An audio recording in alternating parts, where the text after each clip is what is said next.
In this culture, it seems like the word authority is a dirty word. We resist authority in our communities. We resist authority in our workplaces. If we're not careful, we could resist authority from God in our lives. Today in Ecclesiastes, we're going to be talking about authority. How are we supposed to act towards authority figures, whether the authority figure is in our workplace, it's in our government, or whether the authority comes from God in our lives? How are we supposed to act today? We'll talk about that when we come right back.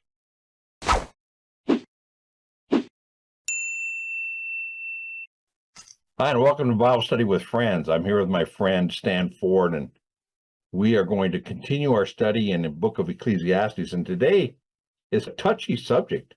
We're going to be talking about authority, Stan. Yeah. Today, we really don't like talking about the authority that God has and the authority that man has and how we're supposed to react to that authority.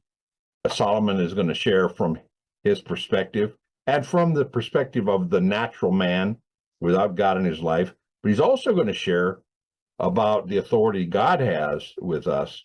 And we got to be careful not to let negative reaction to authority, whether it's government authority or in our jobs or whatever, not to let that spill over into a negative reaction to God's authority in our life. And we're going to talk about that. So let's get into it. We're going to do all of chapter 8 today, and we're going to move pretty quickly. It's pretty straightforward. There's not a lot of verses in this particular chapter that are really that hard to understand, but we're going to look at some of them that might give us a little difficulty. Let's look at these together. Okay, verse 1 kind of sets the tone for the whole chapter, but it doesn't set it in the idea of authority and reaction to authority. It sets it in the idea of wisdom. It says, who's like the wise man, and who knows the interpretation of a matter? And that word matter could be interpretation of a situation or interpretation of circumstance. Yeah. So who is like a wise man, and who can know the interpretation, what it means when we're going through something? A man's wisdom illumines him and causes his stern face to beam. And this is this idea of man, when he's trying to contemplate life, can get pretty puzzled and can become pretty stern. But wisdom can give that man a reason to beam or to shine. The Hebrew word really means to shine there. Yeah, it's God's wisdom. Yeah, so wisdom, and when Solomon writes about wisdom, he's writing about knowledge, understanding of the knowledge, and then application of the understanding, giving wisdom. And he's going to be talking about authority in light of wisdom. This sums up some steps that we can take in submitting to man and to God in our lives. So we're going on. That wisdom is set. Now, there's God's wisdom, and the wisdom that he's talking about here is man's wisdom, man's perspective.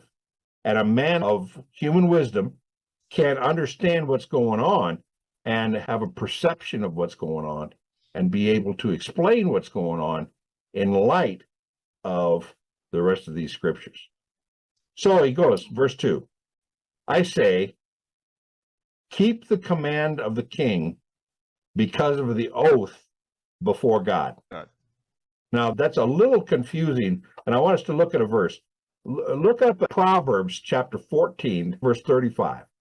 Okay. This is this idea of why we need to submit and obey the king, the government. It says, the king's favor is toward a servant who acts wisely, but his anger is toward him who acts shamefully. Now, if we take that to heart and say, okay, the king is in charge and has authority. If I live under that authority, obediently and submitting to that authority, I should get along with the government. I should get along with the king pretty well because I'm not crossing him. I'm not trying to usurp his authority. Now, when it says because of the oath before God, let's look at two other verses. Flip over to New Testament, Romans chapter 13, 13. Yeah. verse 1 and 2. I want to look at these two verses from the aspect of why we need to submit to the king or the government. Yeah. Verse 1, every person is to be in a subjection to the governing authorities, for there is no authority except from God, and those which exist are established by God. Therefore, whoever resists authority has opposed the ordinance of God, and they who have opposed will receive condemnation upon themselves. So this idea of the promise before God is this idea that God is in charge and no one can be in authority over us that God doesn't allow. Yeah. Now, it may be allowing some bad government to correct us and to teach us a lesson, but he's from God. And we have to be careful as Christians not to react negatively to our government just because we don't like their authority or don't like what they're doing, because nobody can outvote God. Yeah. And the president is the president for a time because God has put him there to teach us something. Yeah. So maybe we need to learn that we need to vote. Maybe we need to learn we need to vote more carefully. But the president is the president. The government is the government because right now God wants him to be. Yeah. And as Christians, we're to pray for our authorities. That's right. That's another verse where it says, yeah, pray for the king. Yeah. Yeah. So this idea of under the oath before God is God creates power and he gives authority to mankind for a time. And that authority can be taken away, and God does that. And it can be given, and God does that. And he doesn't always give it to good people. In fact, when this is being written in Romans chapter 13, Nero is Caesar. And Nero is the government that he says, hey, submit to the authority of the king. Yeah, and he wasn't a very good ruler either. He was killing Christians.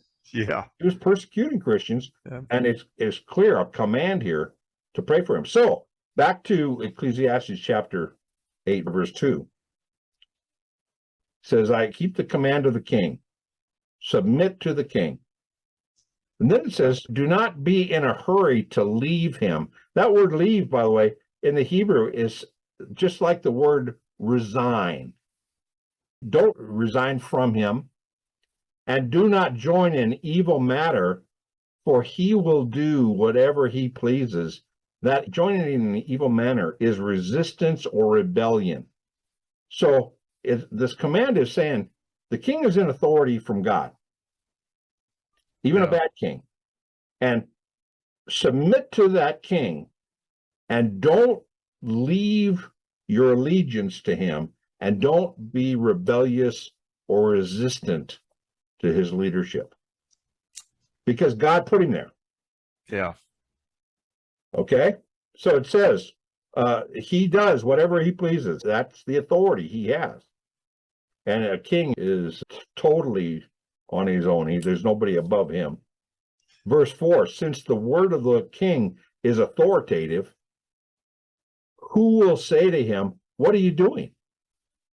And that in the Hebrew, it's very interesting. The Hebrew can ask a question with an implied answer. And this is one of these. It says, who will say to him, what are you doing? The answer is, no one can say, what are you doing? Now, the only person that has authority over the king is God. Yeah. And we're going to get to that perspective in just a minute. Now, read verse 5 and 6 together. So he who keeps a royal command experiences no trouble, for a wise heart knows the proper time and procedure. For there is a proper time and procedure for every delight, though a man's trouble is heavy upon him. Now, that word procedure in the Hebrew is judgment. It's figuring out the judgment. of the situation. And it says there's a proper time and judgment. And he says that twice. There's a proper time and judgment in verse 6. Yeah. For every delight, that is every good thing, though a man's trouble is heavy upon him, if he is obeying the king, there will be good things. Okay. May not be totally good. Could be some hard times. We know that Solomon, for example, remember we talked about this in an earlier week. Solomon was a tough king. He was hard on the people. He was not a good ruler in the sense of exercising authority that was to the benefit. Now, he became a bad king because he slipped in his walk before God, and this is his observations in that condition. And I was thinking about that this morning. Here was King Solomon talking about this, and he's a king. He's an authority. Yeah. He's had trouble with people not obeying him as king. Yeah. And he's realized some things about the way he was ruling. From a personal perspective, he's talking as one who's king. I've got some friends who are senators, and I've talked to them about this idea that as a senator, some people respect the position of the senator, and other people disdain the position. Oh, you're a senator. You obviously are a sellout. Yeah. And they're good Christian men, but they're in the authority of the government. Now, what he says here in verse 5, if you keep a royal command, you experience no trouble, for a wise heart knows the proper judgment, the proper procedure, the proper time and procedure. All right. Now, the New Testament says the same thing. Let's flip back to Romans again, chapter 13 again. Okay. Look at verse 3. It says, for rulers are not a cause of fear for good behavior, but for evil. Do you want to have no fear of authority? Do what is good, and you will have praise from the same. So it's saying the same thing there. If you submit and obey the commands of the government, things will go well for you. Yeah. Even under a bad government, if you're seen as you're not raising trouble, you're not complaining, you're not resisting and rebelling the way it talked about up in verse 3, things will go well with you. That's Old Testament and New Testament. Yeah. So examining our hearts is, am I being resistant to the authority of man, the authority of the king, the authority of my government, the authority of my boss? Because it said, let's take it there. If I do what my boss tells me to do, what's the reaction going to be? It's going to be good. All right. Yeah. Even a crummy boss, if he sees that you're doing what he's telling you to do and you're trying to please him and obeying his authority, he's going to respond positively. That's just human nature. We see that. I think that we sometimes forget that when we do, this pleases God too. And we lose that sight that as far as being under authority is what God commands, and it's also pleasing to him. Yeah, we saw that earlier with the only way he could be your boss or your government is if God puts him there. Yeah. So in a real sense, if God has put him in my life for a season of my life, I need to submit to him as authority that God has put him there. And now I need to learn what the lesson is here. And God might move me to a different situation. He certainly could change the government. Yeah. But in the meantime, we're not to be rabble rousers. We're to be submissive citizens. Yeah. And submissive employees, for that matter. Yeah. People don't like that. You may not like that. You on YouTube might say, no, I'm not going to react to authority that way. Then you got to ask yourself, if I react that way to the authority God has given in my life, how am I reacting to God? Yeah. And his authority in my life? So we got some questions to ask. Let's continue on. Okay. If no one knows what will happen, and who can tell him when it will happen? In other words, nobody knows the future. He's already said that a couple of times in earlier chapters, that we're not God. We can't tell what the future holds. Then the answer is submit to the one who does know what the future is, and that's God. Yeah. Verse 8, no man has authority to restrain the wind with the wind, or authority over the day of death, and there is no discharge in the time of war, and evil will not deliver those who practice it. That's practice evil. Now, think about the first part of that sentence. No one has authority to restrain the wind with the wind, or authority over the day of death. Does anything jump into your mind when you read that? Think of this.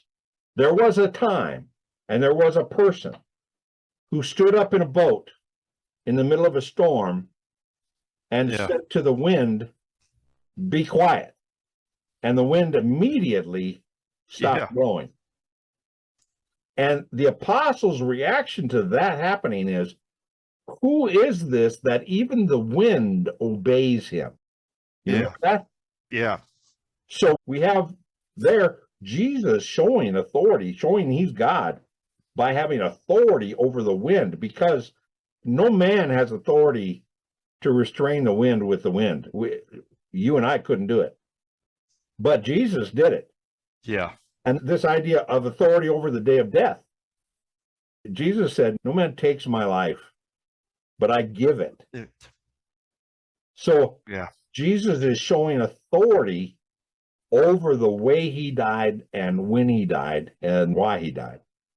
So he has authority. So I really saw that verse, and it jumped out to me that Jesus does have that authority. And we need to be submitting to the guy who's got that kind of authority. He needs to be our Lord, because he does have authority to handle the wind in my life. He does have authority to handle and schedule the day of my death. We had it with Bev's cancer, and she's dying of cancer. One way we can submit to the authority of Jesus as our Lord is to say he absolutely is in control of the day of death for her. And all we're doing is submitting to that will. If the day of death is going to be years, okay. If it's going to be quicker, okay. We're not going to complain and resist his authority in that matter. He has total authority. So that's just a practical example of this. Now, moving on. Verse 9 ends this section of the authority of man. And we'll look at this very quick. All this I have seen and applied my mind to every deed which has been done under sun, wherein a man has exercised authority over another man to his hurt. And now he's thinking back to his rule. This is very late in his life, and he's thinking back to his rule and saying, I haven't been a very good king, and I have exercised authority to the hurt of other men. And he says, I thought about that. And now the next part of the chapter is God's involvement here and our submission to God. And now he's going to get into that. Let's look at these verses. Starting at verse 10. So then, and that's why we know this is a transition away. He says, I have seen and applied my mind to all how man exercises authority over another man. And says, so then, I have seen the wicked buried. Those who used to go in and out from the holy place, they are soon forgotten in the city where they did thus. This too is futility. In other words, he says, there are kings, there are exercises, I have seen this, where the wicked ruling party buries those who are trying to worship, trying to go to the holy place, and they bury them. Now, they may bury him in regulation, they may bury him in a number of ways, but it says the city, the government did that. They were wicked towards people that were trying to worship God. And it says this too is futility. It's a waste. He can't figure out why that happens. And he's going to continue on with this kind of wondering about how God reacts and our inability. In fact, I put over here in my notes the inability we have to understand everything God is doing. Yeah. God is in authority, but we can't understand what he's doing. In the same way, a lot of times we can't understand what the government's doing. But Yeah. our reaction to those needs to be the same, and he's going to get there. He says, so I've seen that happen, and it's futility. Because the sentence against an evil deed is not executed quickly. Therefore, the hearts of the sons of men among them are given fully to do evil. The government allows evil to happen, and there's no punishment. So men have a tendency to say, hey, I can get away with this. And they're doing evil because the government is basically allowing it or sanctioning it. Yeah. Now, continue on. Although a sinner does evil 100 times and may lengthen his life, still I know that it will be well with those who fear God and fear him openly. And that word fear is revere him, to stand in awe of him. Yeah. And he says, now it looks like the sinner who does evil 100 times, he's just constantly doing evil. It looks like he's doing really well. But he says, I still know that it's going to be good for those who fear God and worship him openly, revere him openly. Then verse 13, he's talking about this continuing, but it will not be well for the evil man, and he will not lengthen his days like a shadow. You're walking and the shadow is way out ahead of you because he does not fear God. So he's basically saying in the last verse, see evil men who seem to be prospering, but you got to stick with revering God and revering him openly, because it will not be well with the evil man. At some point, God is going to step in. He's made this point before. And the evil will pay for their evil actions because they did not fear God. They did not revere God. So then he's talking about submitting to God in all situations, knowing that it's ultimately going to be good. May not be good at the moment, but I'm going to still submit to God, who's in charge, and he knows what he's doing. Now let's look at these last 4 verses. There is futility which is done on the earth, that is, there are righteous men to whom it happens according to the deeds of the wicked. On the other hand, there are evil men to whom it happens according to the deeds of the righteous. I say this too is futility. Now, the Jews believed that if a man was doing well, he was obviously righteous. And if he was suffering, he was obviously evil. But Solomon is saying that is not the fact. I have seen the righteous being punished as if they were wicked, and the wicked prospering as if they were righteous. Yeah. Now we see that same thing in Psalm. We won't turn to it, but in Psalm 73, it's a psalm written by Asaph, and he makes the same observation. He said, I looked at evil men who were prospering, and I was envious because righteous men were suffering, but evil men were doing well. And then he says, then I realized that God was going to ultimately judge the wicked and bless the righteous. Yeah. And so that's the same sort of tension. He's saying, see this, that the righteous suffer as if they were wicked, and the wicked are prosperous as if they were righteous. And in verse 15, so I commended pleasure. Now, this isn't sinful pleasure of drug, sex, and rock and roll. This is pleasure that we saw earlier when he said that God allows the worker to enjoy his life as a gift. Yeah.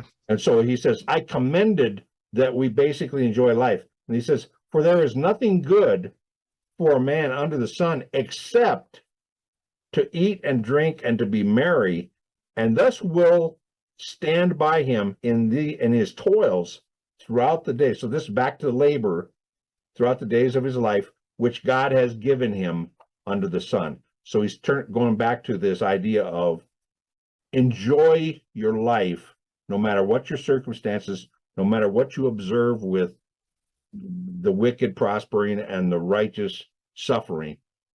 Just enjoy the life God has given you and the work God has given you to do. Yeah. And does that make sense? Yeah. That where he's basically saying, no matter what, submit to God's authority. He knows what he's doing, and ultimately it's going to be good for you. And then he says, when I gave my heart to know wisdom and to seek the task which has been done on the earth, even though one should never sleep day or night, okay, and I saw every work of God, I concluded that man cannot discover the work which has been done under the sun. Even though he should seek it laboriously, he will not discover, and though the wise men should say, I know, he cannot discover it. So this is the wise man on the human level. All right? Okay. In Luke chapter 11, verse 9 and 10, we're not going to turn there because I'll just tell you what it says. It says that with Christ in our life, the one who knocks, it's opened. The one who wants to know, it's revealed. It's discovered. So his conclusion that it's impossible for man is true from the natural man's perspective. But when you add God, God is able to give wisdom, even wisdom of a terrible situation. So I can look at the government or a bad boss and say, I have wisdom that God is in control and it's going to work out the way God wants it to work. And if there's an election and we get all upset about the election, listen, God is not outvoted by anybody. And if he wants somebody to be president, they're going to be president. And if he doesn't want them to be president, there is no way in the world they can overrule God's authority. Yeah. So we need to say, okay, God has allowed this person to be president, good or bad, and I'm going to submit and live a life of submission under the rule of that president and pray and let God exercise his authority. Maybe the next election, something else happens. That's wisdom, not complaining and agitating and revolting, but submitting to God's authority. Let God be God. Yeah. He has the votes. Okay? Yeah. I think we as Christians forget this. Yeah. You know, and it's easy to do if we have man's perspective. Yeah. Wisdom. Then it's discouraging and we go, oh man, why how did this happen? All that stuff. But if we have the perspective of God knows exactly what he's doing, it doesn't make sense to me, but it doesn't have to make sense to me because he's God. Yeah. And he knows what he's doing. I can't understand it on a fleshly level, but I do have wisdom that he understands it, and I'm going to submit to him, and things are going to be good at some point. Yeah. Might not be when you want it, but he's in control. That gives us a lot to think about. How am I responding to authority in my life, in my culture? How am I responding to the government? How am I responding to my boss? How am I responding to my parents? How am I responding to figures of authority? How am I responding to even the pastor of the church? Yeah. Some tough questions and interesting questions. Today we've been talking about the authority of God and men, the authority to rule, the authority to set standards for our conduct. I want to recommend a video. The title is Christian Reaction to the Government. It's out of 1 Peter. It's a great study. Hope you enjoy it. And in the meantime, we'll be back next week with Ecclesiastes. God bless you.